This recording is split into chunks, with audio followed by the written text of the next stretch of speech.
عزیزان محترم، آپ کو جاننا چاہیے امام موسیٰ کاظم کون ہیں، جنہوں نے قید خانے کو مرکز معارف بنا دیا ہے، جنہوں نے خاموش رہ کر سیاست جور کا چہرہ بے نقاب کیا ہے، جنہوں نے حکومت وقت کی کلائی مروڑ دی تھی، جنہوں نے گمراہی کے طوفان میں ہدایت کی شمع کو روشن کیا تھا، جنہوں نے ظلم و جور و استبداد کے گھٹا ٹوپ ماحول میں اخلاقیات کا امام علیہ السلام نے درس دیا ہے۔ یہاں پہ ایک غور طلب نقطہ ہے، آپ سب جوانوں کو اس نقطے کی طرف متوجہ رہنے کی ضرورت ہے۔ وہ نقطہ کیا ہے؟ وہ نقطہ یہ ہے کہ آپ دیکھیں امام موسیٰ کاظم، امام موسیٰ ابن جعفر بغداد کے قید خانہ میں، بغداد کے زندان میں 14 سال قید رہے ہیں۔ 14 سال، 1 سال نہیں، 2 سال نہیں، 3 سال نہیں، 4 سال نہیں، بلکہ 14 سال زندگی کا ایک طویل ترین حصہ امام موسیٰ کاظم بغداد کے زندان میں قید رہے ہیں، اور بغداد کربلا کے بالکل ساتھ ہی ہے۔ کم از کم آپ یہ جان لیں 14 سال میں 14 مرتبہ روز عاشور بھی آیا، 14 مرتبہ روز اربعین بھی آیا۔ حسب عادت معمول کے مطابق شیعان حیدر کرار کیا کرتے رہے؟ کیا اس وقت شیعہ نہیں تھے؟ یقیناً شیعہ تھے۔ کربلا میں آتے رہے ہیں روز عاشور کو منانے کے لیے، کربلا میں آتے رہے ہیں زیارت امام حسین علیہ السلام کے لیے، اربعین حسینی کے لیے کربلا میں آتے رہے ہیں، مجالس برپا کرتے رہے ہیں، ماتم کرتے رہے ہیں، لنگر تقسیم ہوتے رہے ہیں، مگر وقت کے حسین سے ناآشنا تھے۔ وقت کے حسین کو انہوں نے بھلا دیا تھا، غافل تھے۔ وقت کا حسین کہاں پہ ہے، وقت کا علی کہاں پہ ہے، ان کو نہیں پتہ تھا۔ کیونکہ ان کو امامت کی معرفت ہی نہیں تھی، امامت کا انہوں نے درس ہی نہیں لیا تھا۔ اگر امامت کی معرفت ہوتی تو امام علیہ السلام سے غافل نہ ہوتے۔ وقت کا حسین 14 سال سے قید خانہ میں ہے، اور شیعہ کیا کر رہے ہیں؟ مجالس کر رہے ہیں، جلوس نکال رہے ہیں، ماتم کر رہے ہیں، لنگر پہ لنگر چڑھائے جا رہے ہیں، مگر وقت کے امام سے کیا ہیں؟ غافل ہیں۔ عزیزاً، آج بھی وہی وقت چل رہا ہے، ہم مطمئن ہو کر بیٹھے ہوئے ہیں۔ ہم نے کیا سوچا ہوا ہے کہ نظام تو ٹھیک چل رہا ہے، نمازیں بھی ہو رہی ہیں، اذانیں بھی ہو رہی ہیں، مجالس بھی ہو رہی ہیں، میلاد بھی ہو رہے ہیں، جشن سب اہتمام اچھے انداز کے ساتھ کیا جا رہا ہے، روزے بھی رکھے جا رہے ہیں، حج بھی ادا کیے جا رہے ہیں، یہاں تک کہ لنگر بھی بانٹے جا رہے ہیں، مگر آج بھی ہم اپنے وقت کے امام سے غافل ہیں۔ ہمارے وقت کا امام کہاں ہے؟ امام ہمارا وقت کا 1400 سال سے نہیں بلکہ 1400 سال سے غیبت کے زندان میں موجود ہے۔ وقت کا موسیٰ کاظم 1400 سال سے غیبت کے زندان میں موجود ہے، 1400 سال سے وقت کا حسین زندان غیبت میں موجود ہے، وقت کا علی 1400 سال سے کہاں ہے؟ غیبت کے زندان میں موجود ہے۔ یعنی امام وقت، امام آخر الزمان 1400 سال سے غیبت کے زندان میں موجود ہے، اور شیعہ بے فکر ہو کر، غافل ہو کر سوئے ہوئے ہیں، اور اس بات پر خوش فہمی میں مبتلا ہیں کہ ماتم تو ہو رہے ہیں، مجالس تو ہو رہی ہیں۔ عزیزان، مجالس کا انکار نہیں کیا جا رہا یہاں پہ۔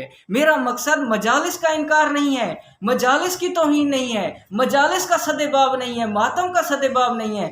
میرا اشارہ اس عزاداری کی طرف ہے جس عزاداری کا انعقاد جعفر صادق نے کیا تھا، اس عزاداری کا انعقاد ہے کہ جو امام علی رضا نے کیا تھا، اس عزاداری کا انعقاد میرا مقصد ہے کہ جو ائمہ اطہار نے کیا تھا۔ آج ہماری عزاداری ہوتی ہے، علم نکالے جاتے ہیں، تعزیے نکالے جاتے ہیں، مختلف قسم کی ہم پاک و ہند میں زیارتیں بناتے ہیں۔ جب ٹی وی چینل والے لوگ آتے ہیں، ہم سے سوال کرتے ہیں کہ جی یہ زیارت کس لیے بنائی جاتی ہے، یہ زیارت کس نے بنوائی تھی سب سے پہلے؟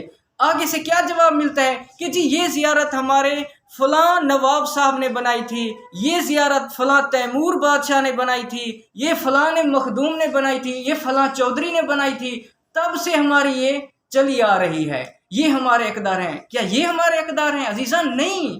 عزاداری میں یہ ہمارے اقدار نہیں ہیں جو ہمیں آباء و اجداد سے ملے ہیں، اور ہمارے آباء و اجداد کو ہندوانہ رسم و رواج کے ذریعے سے یہ چیزیں ملی ہیں۔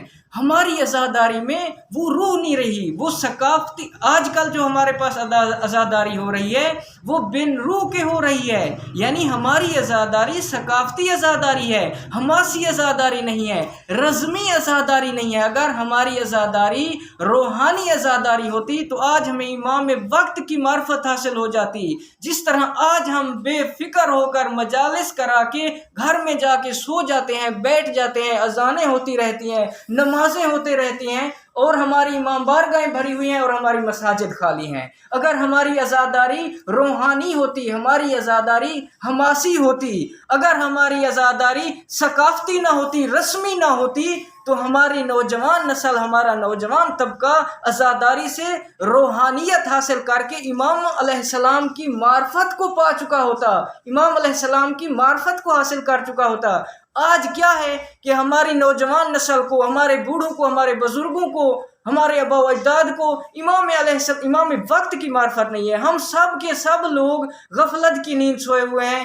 آج ہمیں نہیں پتہ کہ ہمارے امام کہاں ہیں۔ ہم اس بات پہ خاموش ہیں، اس بات پہ خوش فہمی میں مبتلا ہیں کہ مجالس تو ہو رہی ہیں، محافل تو ہو رہی ہیں، جشن تو کیے جا رہے ہیں، لنگر بھی تقسیم ہو رہے ہیں، لیکن ہمیں یہ نہیں پتہ، جس طرح ان کوفیوں کو نہیں پتا تھا، جس طرح ان کربلا والوں کو پتا نہیں تھا کہ وقت کا حسین یعنی موسیٰ ابن جعفر 14 سال سے زندان میں ہے اور شیعہ نے حیدر قرار زیارت امام حسین پہ جا رہے ہیں۔ آج بھی ہم لوگ ہزاروں کی تعداد میں، لاکھوں کی تعداد میں زیارت امام حسین پہ جاتے ہیں، مجالس میں جاتے ہیں، نوحہ خوانی کراتے ہیں، ماتم کراتے ہیں۔ عزیزان، ان تمام مقدسات سے کوئی انکار نہیں ہے، مگر یہ سوچیں کہ ہم ان اپنی عزاداری میں وقت کے اس امام کو کتنی یاد کر رہے ہیں جو ہمارے انتظار میں بیٹھا ہے۔